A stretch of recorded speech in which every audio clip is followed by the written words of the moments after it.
kor u kaca dalka hadda waa kor u kaca dalkayga ruuxi ka hor jooga habaarkan ku rido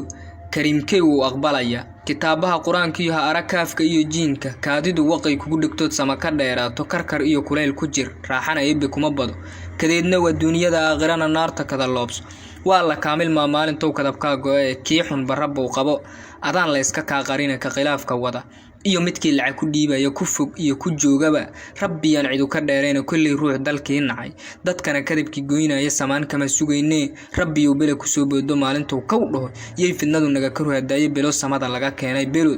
keenay oo kuwiisaas kala goyso oo aan ruux kale u socon kuwa xun mooyaan ilaahu u keen maanta waa kama dambeystii kaan karay cudur aan la karin oo ka sii daran ku tuugaya ilaahu u keen kii qaskan wada aamiintana ku sii dara islaam kaamilaan nahay